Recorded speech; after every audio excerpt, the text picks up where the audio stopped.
We're live. Good morning. It's Senate Agriculture. We're in business for Tuesday, February 17th. We're going to spend some time doing a section walkthrough on 4, 5, and 7 with Legislative Counsel Kirby Keaton. And as customary as the start of each week, I just want to go around the room and introduce the committee start. Yep. Brian Collmore represent the Rutland District. And I'm Rob Plunkett, the Bennington District. Steve Heffernan, the Addison County District. Joe Major, the Windsor District. Senator Russ Ingalls, Essex District, Northeast Kingdom.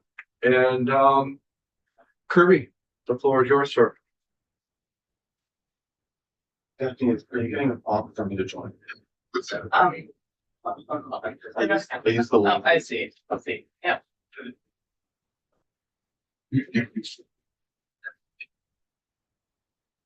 Good morning. Good morning. Kirby Keaton, Legislative Counsel. I was asked to come by to talk about S323. I previously stopped by and talked about the tax provisions. I'm the council attorney who handles the tax portfolio. Beyond that, though, what would you like from me? Well, just go down through the language of it, and a lot of the stuff we're unfamiliar with. We're filling other needs throughout the building and trying to help farmers in the meanwhile. And if we could just go down through the language of 4, 5, and 7. I don't think we've done that yet as a committee, so just have your take of it would be very helpful. Okay. I did stop by before and talk about some of this. But we can go through again. So starting in section 4 on page 9 of the bill, which I've pulled up here, we have changes to Vermont's personal income tax, the definition of taxable income. And on page 10, there's 2 subdivisions here that would exclude certain income from Vermont income tax.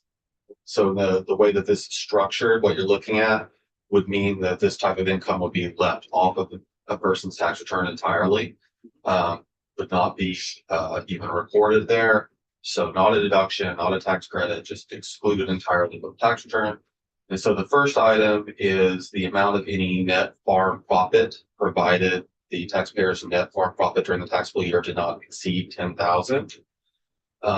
Net farm profit is a jargon, tax term that's tracked at the federal level.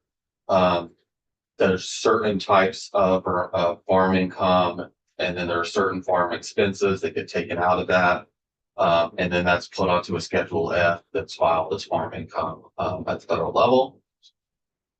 And then the other exclusion we have here is adjusted net capital gain income from the sale of real estate that is part of a farming operation, provided the buyer continues using the real estate as part of a farming operation and the buyer is related to the person owning it, was an employee of the farming operation for 10 years prior to the sale. And then there's a provision after that, which has a type of clawback where it says that the buyer that purchased real estate pursuant to this subdivision shall be subject to the tax imposed by this chapter upon development of the real estate by the buyer. If the development by the buyer occurs on a portion of the real estate, the prorated portion of capital gain shall be subject to tax imposed by this chapter. The amount of this tax shall be determined as the date of the development occurs. And then development is defined as the same definition as is used in current use to trigger when land use change tax is due. When I was here last time, we talked about how in the context of current use, you have a lien on the parcel and the Department of Taxes is able to track whether land use change tax is due and paid based off of that lien that's recorded in land records. We don't have that in the context of a personal income tax inclusion like this. So it would be troublesome for the department to be able to track this, especially if you're talking about development that occurs maybe decades into the future. I had mentioned that in the income tax context in Vermont law, We have, the Vermont's version of 529 plans. And when you make a contribution to a 529 plan up to a certain amount, you can get a tax credit in the current year. But that tax credit does deal with something that happens sometime in the future. In this case, if you make a distribution out of that account and use it for a purpose that's not allowable, then there's a penalty. Yeah. And the penalty is basically making up for the tax benefit from the tax credit that was previously taken, with I think a little bit more added to that. So that would be a personal income tax comparable thing, I think. I also noted though, when it comes to that tax credit, the state does have that same issue of not being in a very good position to check on compliance. When someone takes a distribution out of that fund, the state's not necessarily going to know about that and know what's done. So it does, I put that forward as if you wanted something that's to be administered similarly to what we do with other personal income tax things. That's an example of something that you could modify this and borrow from to get rid of some of the administrative issues here. But it still is not going to result in perfect compliance, because when it comes to administering income tax at the state level, our department here doesn't have the same kind of resources as the IRS. And so tracking things can become difficult if there's not already some kind of paper trail to work off of. So I think that's the issue with this exclusion that the committee would have to face if you want to basically involve, as part of this exclusion, some kind of clawback if a person develops their property. If you don't want to go that route and have that penalty, so to speak, then this becomes easier to administer. But you know, those are all policy choices for you to deal with. But there's some administrative work to be done if you want to proceed with that one, I think. Thank you, Mr. Chair. So, Kirby, is there a definition of farming operation? In that section, it's underlined, so I'm assuming that somewhere else in the bill, there's a definition of farming operation that agrees with that. Farming operation is a term that's used. There's no reference in this language to a definition. So I can't tell you exactly what this means, but we do have, you know, how like the statutes, you define something for the purpose of the section or the chapter, and that's very clear that that's what the definition is. In situations like this where we're using that term, but it's not defined in that same section. I don't think the income tax uses that. It's farming operation though is used. I could look at current use. It also is ringing a bell with me that for purposes of certain sales tax exemptions, we use farming operation. But I can look into that for you basically. But for now, I can tell you, yes, the Department of Taxes has something to work with as far as trying to figure out what that means. No, it is not defined very, like, absolutely clearly here either. Okay. And then my other question, are you suggesting that we delete Roman numeral 3, which is at the top of that next page? Yeah, on page 11. Yeah. I was just saying that I think to make sure the administration of this would be done as cleanly as possible, the Department of Taxes should be brought in to talk about ways to work on this. I am definitely not suggesting any policy change there. Like, I didn't, yeah, I phrased that. It's very poorly. It's very clear that this seems to be a big part of the whole thing. The idea was to provide a tax benefit, but if the buyer doesn't follow up and use it the way the legislature intends, that there'll be consequences. So that seems like a key part of the policy that's trying to happen here. So I'm not trying to comment on that. My comments really are going to the tracking and the administration. Yeah, okay. I think we did a tax in, and seems like they had a comment. And as I read that, I'm assuming that it means as long as it continues to be 100% farming operation, that other section takes care. But as soon as, say it's a 100-acre parcel and half of it gets developed, that half would then fall to the buyer in terms of capital gains. Capital gains would become Farm. Yeah, that's the way it's drafted. That basically the tax gets kind of deferred. The there's not too many instances in Vermont where we do that exactly. That's one reason why I was saying that the 529 plan approach. Yeah, In that approach, you don't have to pay the tax back. Technically, it's a penalty that becomes imposed. So the nuance difference there is instead of telling somebody you need to pay tax from 20 years ago, you're just saying, no, you didn't have to pay that tax. But now that you've done this new thing, there's a penalty now. And you're paying this penalty that is now. Is it, you see the difference yeah, there? but as long as I buy Kirby's farm in total and continue to operate the way Kirby did, there's no penalty or implication in terms of, Yeah, just like current. Okay. Yep. Well, I mean, the way the way that's drafted and using that Okay. current use development. I would note though that the development under current use, there's many parts to it, including say a subdivision of the parcel. So just be aware that it might be different than you know building a building. So you're kind of going down, so say that the main, use is farming, but they could do something else with it. There's a penalty for that, or It depends on what something else is under current use. But basically you're saying like how is so, for, you know, 80% of the land they continue to do, but they build a structure and say they have a store. What then?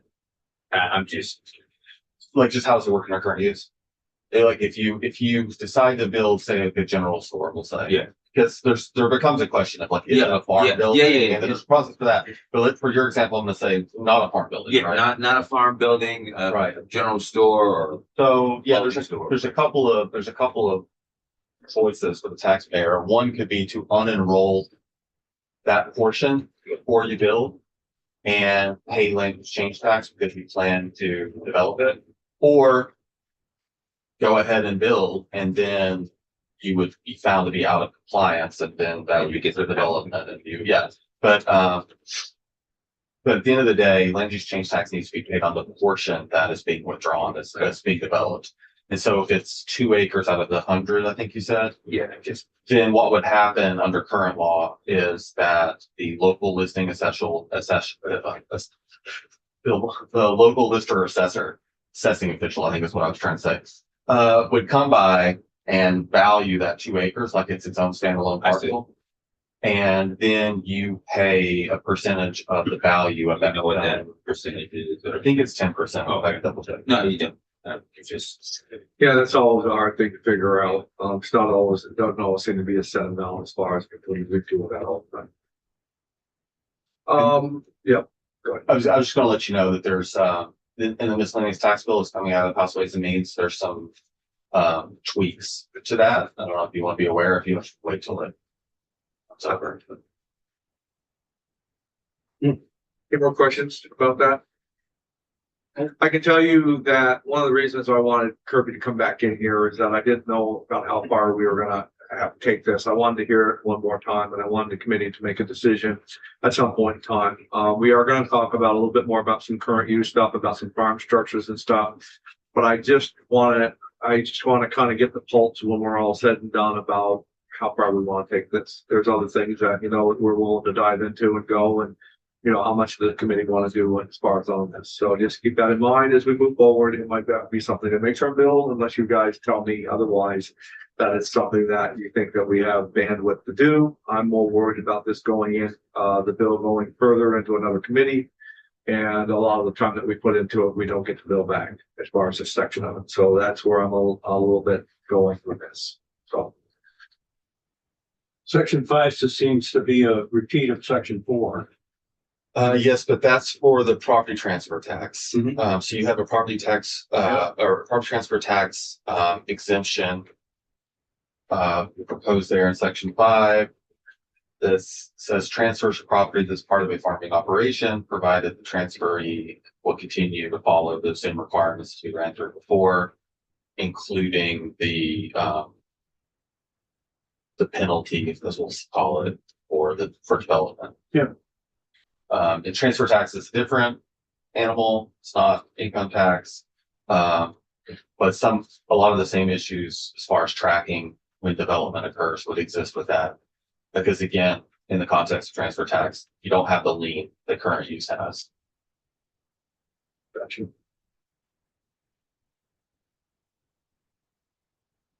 And that's another one that if you wanted to take a different approach that could help with the administration, make it a penalty instead of actually paying the tax back later. That'd be one place to start. And again, like I have not spoken with Department of Taxes, like they might have ideas with their experience that like, hey, we could administer it this way. Possibly. I don't know if they have those ideas or not. There is one other tax thing, because I was scheduled also for section 7. Yeah. Which I don't recall if I talked about this last time. But in section 7 of the bill, you have a change to the definition of agricultural land, or there's a presumption that land is used for agricultural purposes if that part of current use enrollment statute. This comes into play usually when a parcel is being enrolled for as ag land, but it's less than 25 acres. And in that case, there's some more requirements that the member needs to show. In that case, like current use enrollment works for ag land is, for the larger parcels, more than 25 acres, it's a bit more relaxed as far as like, okay, that's a big chunk of ag land, kind of more relaxed. But for the smaller parcels that are trying to be enrolled, there's more of a screening process that gets used here. So in that case, it's on page in the bottom of page 13 of your bill. There shall be a presumption that the land is used for agricultural purposes if A, it is owned by a farmer and is part of the overall farm unit. In that case, farmer is defined in current use. It's income based. It is used by a farmer as part of a farmer's operation under written lease for at least 3 years. So I think you know what that scenario would look like. Or should be an or here. Yeah, there we go. Or it has produced an annual gross income from the sale of farm crops in 1 of 2 or 3 of 5 calendar years preceding of at least $2,000 parcels up to 25 acres and $75 per acre for each acre over 25. The total income required not to exceed 5,000. So that's the current law. There's this other avenue if you produce and sell enough farm crops. So what's being proposed here would be an alternative that instead of selling farm crops, it would also count the equivalent value of donated farm crops. The thing that comes to my mind for you to consider is, I don't know to what extent the department would have an issue with trying to determine, hey, when it comes to the sale of farm crops, we have income tax returns we can look at and try to figure that out. But as far as the donation of farm crops, I don't know what ability they have to actually confirm that. So I think that would be the question. I think we talked about with this part right here, that would have to be specifically to a nonprofit. Somebody that would have to actually do a reporting as far as what they've taken in and do the work for the department and to file. And I think that is not changing the rule very much, other than the fact that we're talking about donated product. I think that's something we could probably figure out how to do that with some different language in there. Yeah, and I think that's why we wanted to, is to find out, what's the best language in order to say donation to a nonprofit that will cover that issue, where there'll be some record of it, and none of us knew what that would be. Sort of hoping that you'd be able to help us out with it. I can work on with the understand if you want me to, just let me know. I would like that. As the senator said, we spent quite a bit of time on this as far as, figuring out that we could probably keep this one stick, and the language would be helpful. Okay.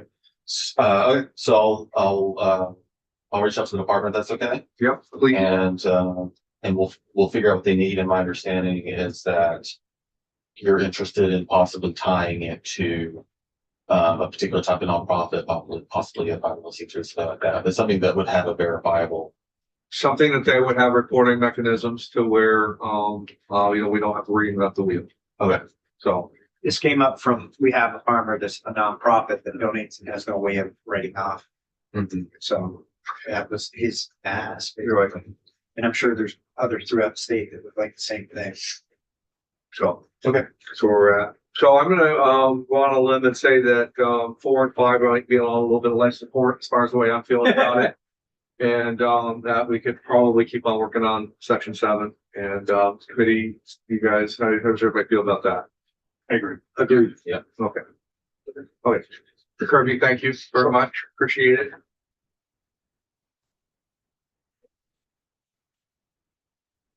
Okay, we're gonna spend time, on section 10. Ellen was gonna, go through that. Oh, she is she on the screen? Yeah, she's a co-host. Okay, there we go. Hi, can you hear me? Yes, we Yeah. can. How are you?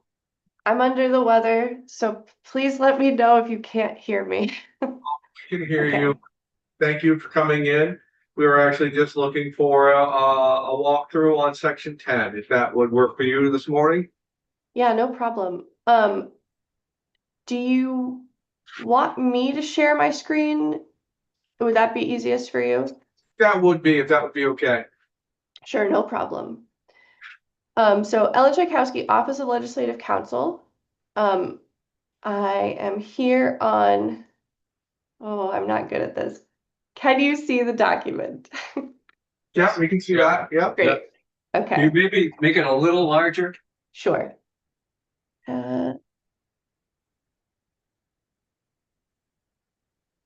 Senator Plunkett has trouble reading. How's that? Bigger? No? I got it on my. Yeah, there we go. That's perfect. Okay, great. Ellen Tchaikovsky, Office of Legislative Counsel. I'm here on S323, your miscellaneous agriculture bill. And so section 10 is amending 30 VSA 248. And section 248 is the statute that establishes the process for the Public Utility Commission to issue certificates of public good for energy generation facilities.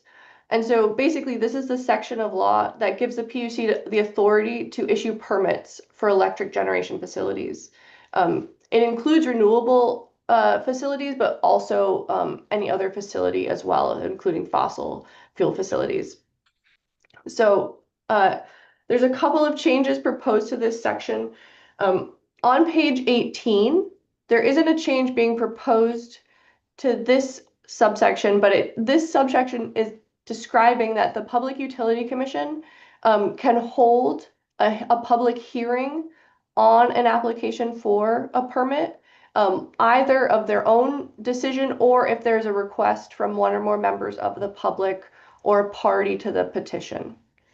And so on page 19, there is new language being added.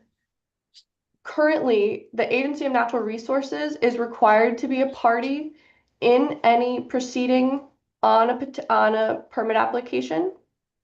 This language under section 10 of the bill would change that to also require the Agency of Agriculture, Food and Markets to also be a party to any for any application. And I would point out, though, I included this language further down on this page because currently the Agency of Agriculture is required to be a party to a petition if it's going to be a large facility. So if it's a electric generation facility greater than 500 kilowatts or an energy storage facility greater than 1 megawatt and will be sited on a tract of land containing primary agricultural soils, the agency is required currently to participate as a party. So the amendment farther up on this page would now require them to be a party to every permit proceeding.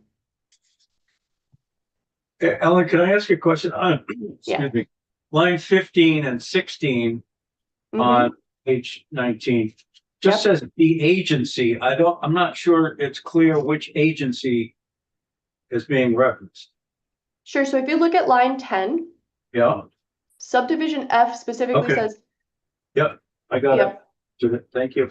Sorry, and I'm happy to read through the rest of the language verbatim if you'd like to hear it. I just figured I would do the short version for you. I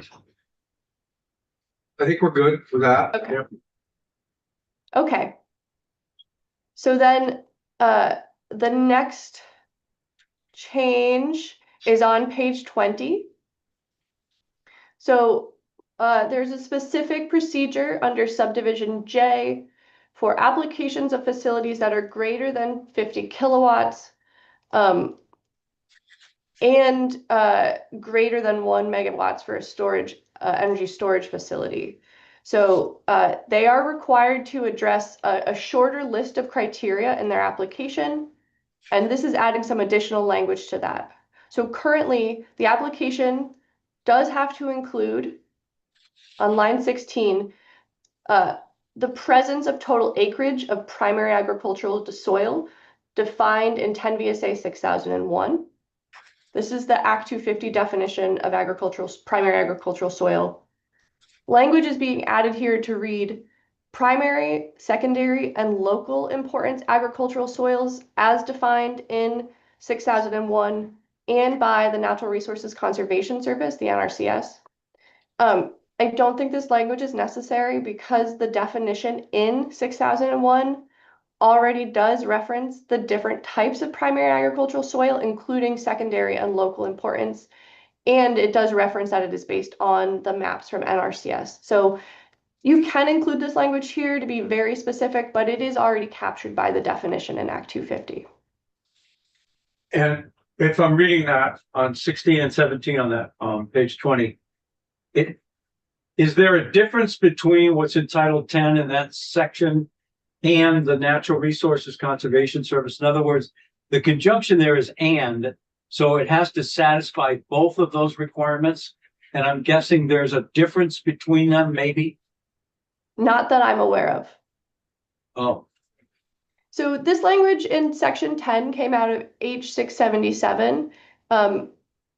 I think the sponsor of that bill wanted to be as specific as possible, but I don't think I think that this is already captured in the existing language. I don't think that there is a difference.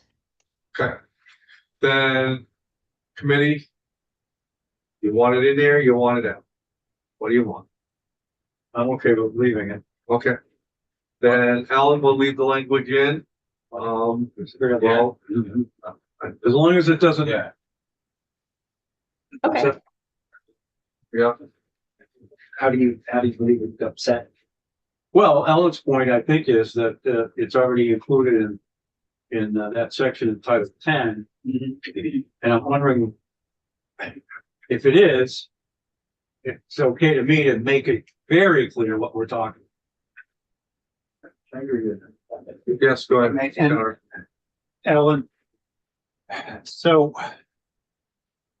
I'm looking at 6001 and I'm not seeing a definition of secondary agricultural soils or local importance agricultural soils. Am I correct in that? There's just the definition of primary agricultural soils that includes prime, statewide, or local importance soils. And it doesn't reference secondary and local? Well, it references statewide or local importance. I'm not seeing it. I'm doing this quickly on my phone, and as Senator Collmore said, I do have trouble with my eyeglasses now. I'm not seeing there's a definition of secondary agricultural soils or local importance agricultural soils. Hold on 1 second. Let me grab mine. Sorry to spring this on you. So, but it does reference as mapped by the NRCS. It Which says, does then use secondary and local importance. I'm literally not seeing secondary in here. And frankly, that's why I'm asking, in part because Sure. the computer was left at home today, so I can't do it quickly. I had looked and I thought it was addressed in the Act 250 statute. I'm happy to get back to you. Thanks. I just want to make sure that we're not referencing some definition that doesn't exist.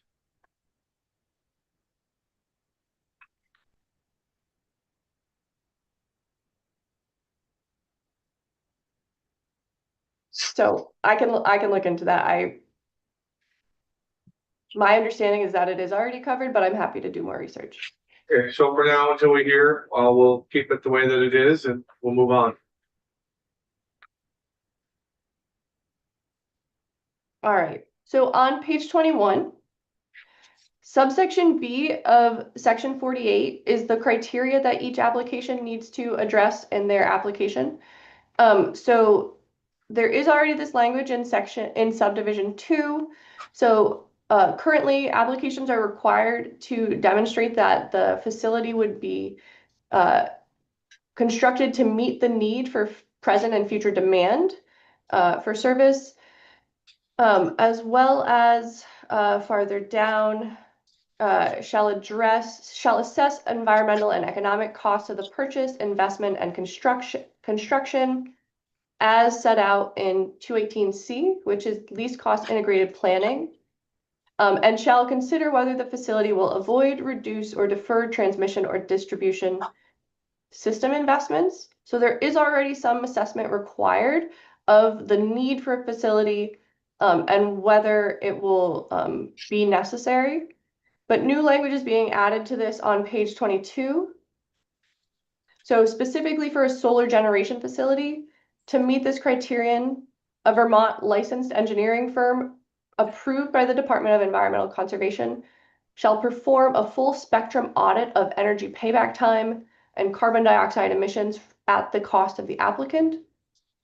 The audit shall include a cradle to grave calculation, including resource extraction, mining and procurement, production, manufacturing, and transportation, deployment and disposal of all technologies required, including solar panels, concrete, footings, transformers, and batteries, forced ecosystem destruction, foregoing 25 years of agricultural crops, and construction and landscaping of the project.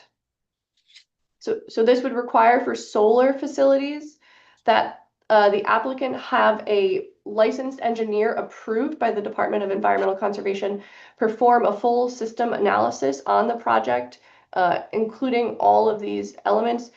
And I know that the DEC does currently make lists of licensed engineers who perform the type of work they issue permits for. I'm not sure if they currently have a list of engineers that would do this work, so you may want to hear about that. But it's asking that each solar project provide this analysis as part of their application. If this wasn't solar, wouldn't any other entity that tried to occupy this land have to do all of that as well? No.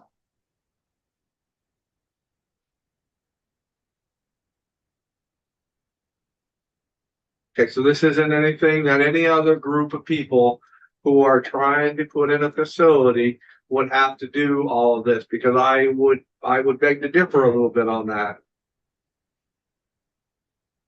What do you mean? I would beg that most people do have to show an impact of what they're doing of the land that they're occupying for the time that it's there. I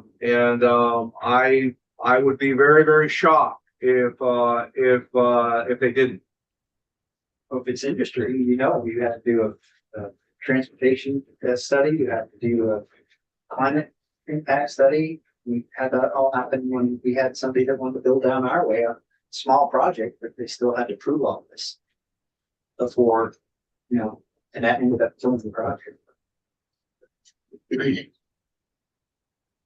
So electric generation facilities are currently required to comply with the requirements of Section 248. This is a full systems analysis. I do not believe that any other that's being added here. I do not believe that this currently exists for any other type of electric generation facility.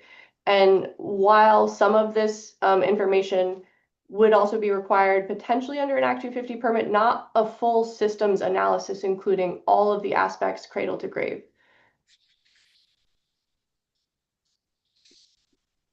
Only reason I believe it's important in this case is because we're putting these devices in to say that we are going green for the planet. And if you do a cost analysis, it shows you after 25 years, you actually don't make anything, or it didn't help do the effect of what it was supposed to do putting it in, then it should have a question on the project. That's only. Because they're making claims that they're saying that they're doing this, and why wouldn't they have to prove that that's what they're doing? That's what they're. Yes.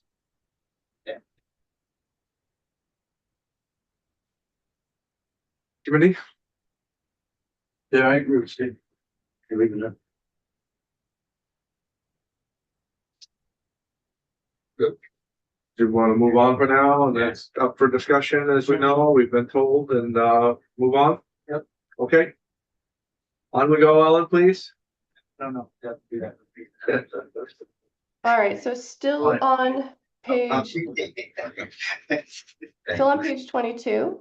Yeah. So criterion 5 under the list currently asks for facilities to demonstrate that they will not have an undue adverse effect on aesthetics, historic sites, air and water purity, the natural environment, the use of natural resources, and public health and safety, with due consideration having been given to criteria under 1424A D is outstanding waters of Vermont, and 6086A 1 through 8 and 9K. These are Act 250 criteria 1 through 8 and 9K.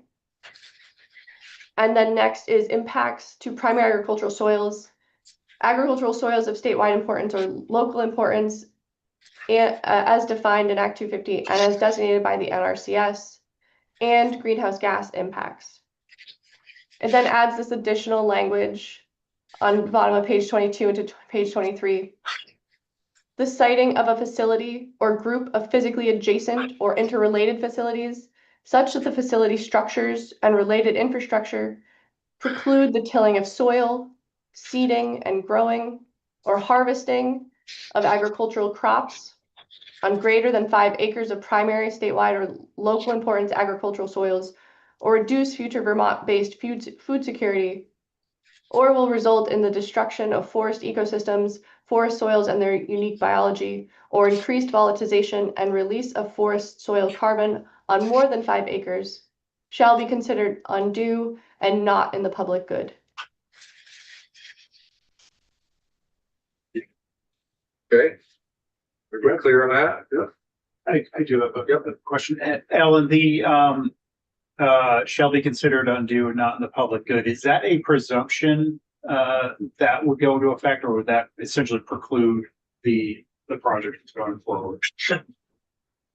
I think you're going to hear from the PUC on this, so I think you should hear, but unlike other types of permits, a certificate of public good, an applicant is required to demonstrate compliance with the criteria. However, overall, the Public Utility Commission needs to find that the construction of the energy generation facility will be in the public good. And so the interest of public good is sort of the factor with the heaviest weight. But they do take into consideration all the factors from all of the criteria, and also if it's in the public good. So you may want to hear from the PUC how they actually do that weighting. I'm not sure that this would fully disqualify a project. It might. Thank you. Any more questions on that? It's the last section. Okay. Okay, Ellen, I want to thank you. Thank you. That's the first time that we've actually gone down straight through the bill. So it's very helpful, very valuable to us. And I'm sure we're gonna hear on our next testimony some more about what we just talked about. Hope you feel better. Yes. Thank you. Well, Okay, we're gonna move on to, Greg, Faber. Is it Faber or Faber? It's favor. Faber, Thank you. okay. Thank you for coming in, Greg. Oh, thank you. Mr. Chair, members of the committee. For the record, I'm Greg Faber with the PUC. So I'd have to come in and talk about section 10. Yes, sir. 23. And I think you heard the, you know, as far as the going down through and where our questions arise and, Yep. And I'm sure you'll have more to add. Well, I can just go through parts of the bill where I have some questions. In Yes, sir. general, we're fine with this. So if you look at page 19, second page of section 10, it adds the Agency of Agriculture as a party. I'm assuming Ag is okay with this. Well, I obviously need to hear from them. Yeah. It puts a burden It on does. them, right? So yeah, I don't want to answer that one for them. But, you know, if they want to be a party to every single one of these cases, that could be burdensome. Yep. That might be the outcome you're seeking, but I'll talk to them about that. and we will. Thank you for that. Can you clear up for me what non-evidentiary means? Sure. It's not underlined, so it's already law, but how do you have a hearing and not use evidence? You're referring to public hearings. Yeah, Those are public hearings. Yep. It's not evidence. It's just people coming in to with a, their opinions. yes. I mean, People vent. put bluntly, Yeah. People Okay. come in, they vent, we listen. Maybe we give them information and maybe the installer is there, he's talking to folks. Okay. So they gain some information before we get into the evidentiary procedure. so does that carry any weight with the PUC? We use those to maybe develop questions to ask in the evidentiary setting. Maybe issues haven't been brought up by the other parties. Sure. Okay. Usually they are. But that's basically what we do, public hearings, so. Thanks.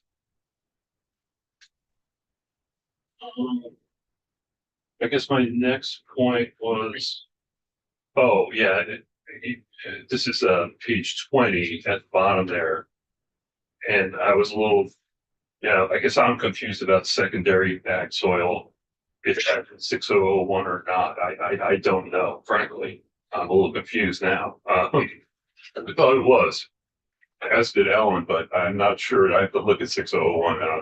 That's why I was asking, Right. Yeah, I'm not sure. because I don't know one way or the other. I'm not even sure what secondary, I'm no expert in ag soil. If you're telling me secondary, I'm sure ag can tell me what that is, or this natural resources conservation service can do that. So we would take that as evidence in a case that would come in under oath and we'd look at it. It's similar to any other kind of evidence. Well, then, page 22, and this is the part where the DEC goes out and hires a licensed engineering firm to do all of these tasks related to cradle to grave calculation, things like that. Obviously, you're going to have to hear from A&R on that. And we will. But That seems like quite a task, but I don't know offhand. well, in your profession, in your professional opinion, as far as doing all this stuff, is this unreasonable or unrealistic as far as what anybody else would have to do? Doesn't everyone, when they come and they want to disturb a piece of ground, have to show the impacts of what that project's going to do over its lifetime? Yes and no. So the things that people have to show are below that in starting on line 12. So, with respect to an in-state facility that doesn't have an undue adverse effects on aesthetics, historic sites, air and water purity, natural environment. They have to show that the project complies with all of those criteria. Those are basically the Act 250 criteria. So in that way, they do. Okay, so during testing, or when somebody's trying to sell the project and they're starting to make claims about what this product does or what this is going to do at that point in time, does that bear weight? And at that point in time, do they have to prove of what they're saying? And I think this is what's asking what it's to do at that time. Yes. Is that unreasonable? Or if somebody's making a claim as far as what's going on, do you take that into weight and say, okay, well, show us Oh, yeah. show us that. They have to file testimony under oath. showing exactly what they're saying is true. And obviously people can pick that apart, the other parties can. They can file their own expert testimony and say, well, here's why this guy's wrong. Right? He's not looking at X, Y, and Z. This is a very specific new requirement, though. So I'd ask A&R about that. That's all I'm saying. I don't know if it's even possible. Okay. It Well, was Matt- pretty, I don't know. Maybe. Yeah. Okay, well, that's very helpful. And then we get down to the part, going for 22 and 23. So basically this would say that solar facilities that disturb more than 5 acres are pretty much prohibited. That's how I read this. So you're going to want to hear from the utilities on that because they're required to buy a certain amount of renewable energy. Right. This could be very constraining for them. It could raise the price they have to pay. Is that a good result? Is that what we want? You have to talk to them on that. Yeah. But the way I read this is it's anything over 5 acres. Right. That's out because you're saying it's undue. And I would agree with you, that's the prohibited. Yeah, that's how I read this too. If you're saying it's undue and not the public good, I can't get around that. Right.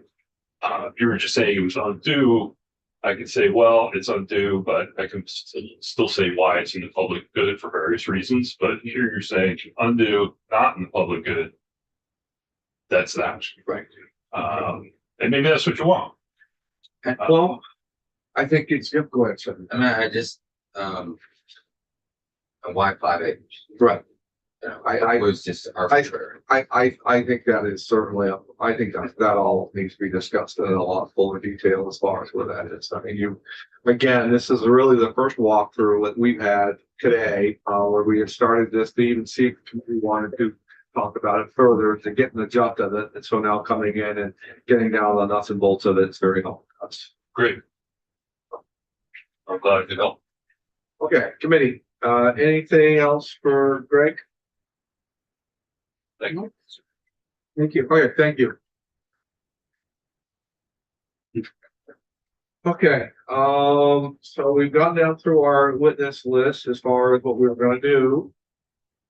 I think that probably have some questions that need to be answered by A&R And ag. and Ag, and to see how deeply they want to get into it.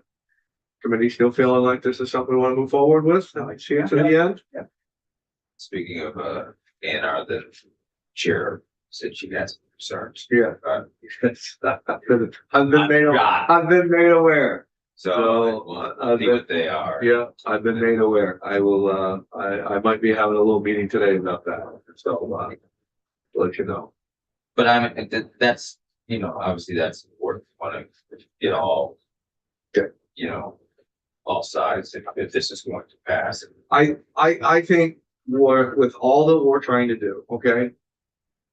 And everything that we're trying to do in the realm of everything. I mean, when we talk about it, we talk about staying in our lanes, talking about what we're trying to do. What we're trying to do is to keep development. This one just happens to be because the solar, this one talks about solar, but we're trying to keep development off of private agricultural land. That's what we're trying to do. Or So- impact it to a minimum. Or impact it to a minimum. Absolutely, positively correct. And so is some of this maybe getting out of our lane a little bit? It probably is. But, let's just keep going and having a conversation and see where we're gonna be comfortable with it. It's the same, no different than talking about cannabis and the marijuana and hemp. And, you know, where our roles are with that, which we've been very, I think, very clear and very defined. So as of right now, we just had a walkthrough down through a bill. Before that, we had some testimony about why people thought it was important or not. And let's keep on having a conversation if that's what you guys would like to do. Yeah. Okay. Any more questions about what we've done today? Anybody in the room have any comment? Anybody on the screen still? Okay, we'll call it a day. Thank you.